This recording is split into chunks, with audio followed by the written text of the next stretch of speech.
చంద్రబాబు ప్రభుత్వమే వైఫల్యమైందా లేకుంటే క్యాబినెట్లోని మంత్రులంతా విఫలమయ్యారు? ఇప్పుడు ఇదే పెద్ద చర్చ. చంద్రబాబు నాయుడు మంత్రుల పనితీరుపై సర్వే చేయించి ఒక రిపోర్ట్ సిద్ధం చేశారు, క్యాబినెట్లో ప్రస్తావించారు. ఇప్పుడు దాన్ని మీడియా కూడా లీక్ చేశారు. అనూహ్యంగా మొత్తం క్యాబినెట్లో కేవలం 6 మంత్రులు మినహా మిగిలిన వారి పనితీరంతా ఏమాత్రం బాగోలేదు అని సర్వేలో తేలినట్లు చెప్తున్నారు. కేవలం 6 మంది మంత్రులు మాత్రమే పనితీరు బాగుందని చెప్పారు.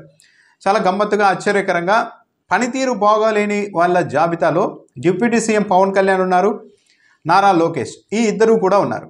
ఇదే ఇప్పుడు చర్చనీయాంశం అవుతుంది. ఎలా వీళ్ళు ఇక్కడ ఫెయిల్ అయ్యారు అని. జనసేనలో అయితే వాళ్ళ అభిమానులు అయితే ఒక ధీమా ఉంది. ఈ మొత్తం ఎంటైర్ క్యాబినెట్లో ఈ రాష్ట్ర ప్రభుత్వంలో చాలా చురుగ్గా ప్రజల్ని ఆకట్టుకునేలా పనిచేస్తున్నది కేవలం తమ పవన్ కళ్యాణ్ మాత్రమే అన్న అభిప్రాయం చాలా బలంగా జనసేన పార్టీ నాయకుల్లో ఉంది. ఇప్పుడు దాన్ని బ్రేక్ చేసేలాగా ఈ రిపోర్టు ఉంది. నారా లోకేష్ పనితీరు కూడా బాగోలేదని చెప్తున్నారు. నిజానికి ఇప్పుడు ఆయన విద్యాశాఖ పర్యవేక్షిస్తూ ఉన్నారు.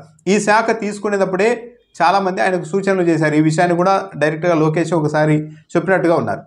విద్యాశాఖను తీసుకోవద్దండి.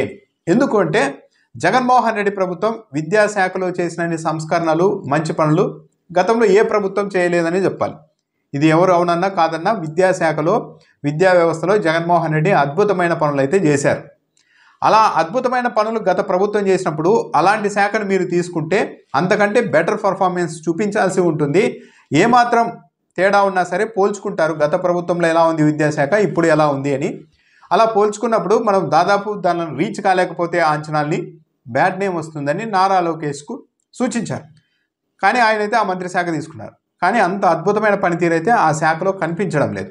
ఇతర శాఖల్లో ప్రభుత్వాన్ని, మంత్రుల్ని నియంత్రించడంలో, ఎమ్మెల్యేలకు, మంత్రులకు ఆదేశాలు ఇవ్వడంలో నారా లోకేష్ చాలా చురుగ్గా పనిచేస్తున్నారని వార్తలు వస్తున్నాయి. కానీ విద్యాశాఖకు సంబంధించి ఇది అద్భుతం చేశారు అన్నదైతే ఇప్పటివరకు లేదు. ఇంకా చాలా ఇబ్బందులు అయితే విద్యాశాఖలో ఫేస్ చేస్తూ ఉన్నారు.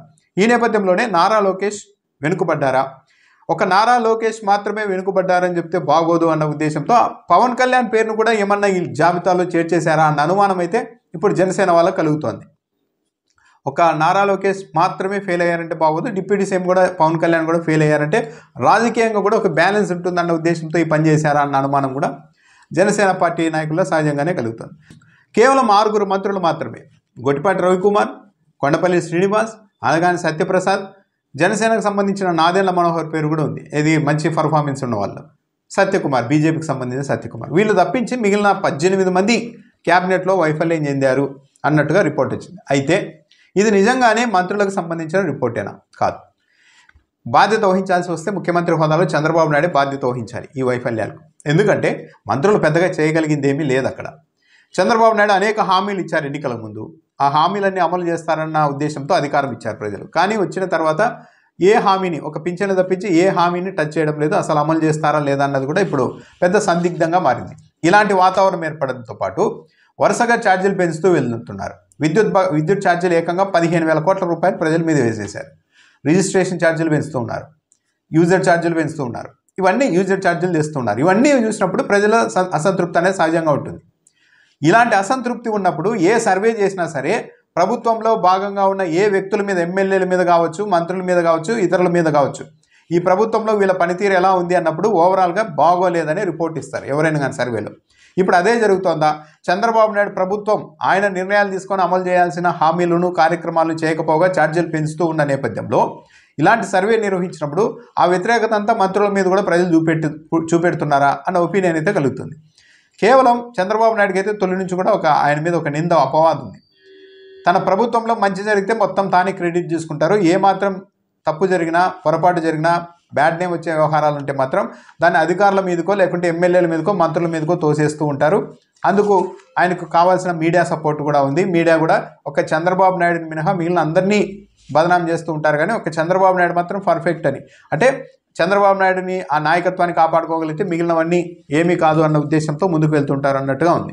సో ఇప్పుడు ఈ రిపోర్టు, ఎమ్మెల్యేల పనితీరుపైన వచ్చిన రిపోర్ట్ చూస్తున్నా కూడా, మంత్రుల రిపోర్టు చూస్తున్నా కూడా, సో ఇప్పుడు మంత్రుల పనితీరుపైన వచ్చిన రిపోర్ట్ చూస్తున్నా కూడా అలాంటి అభిప్రాయమే కలుగుతుంది. కేవలం మంత్రులు ఫెయిల్ అయ్యారు అందుకే ఈ రిపోర్ట్ వచ్చిందంటే చెప్పలేం. మొత్తం ప్రభుత్వం ఫెయిల్ అయినప్పుడే 18 మంది మంత్రులు ఫెయిల్ అయ్యారు అంటే అందులో కూడా మంచి మంచి వాళ్ళని ఏరుకోరి మరీ తీసుకున్నారు. వాళ్ళే ఫెయిల్ అయ్యారంటే ఇక సక్సెస్ అయ్యే వాళ్ళు ఎవరు? సో ఇది ఓవరాల్గా ప్రభుత్వం మీద ఉన్న ప్రజల్లో వ్యతిరేకతను ప్రతిబింబించే సర్వేలాగా చూడొచ్చు.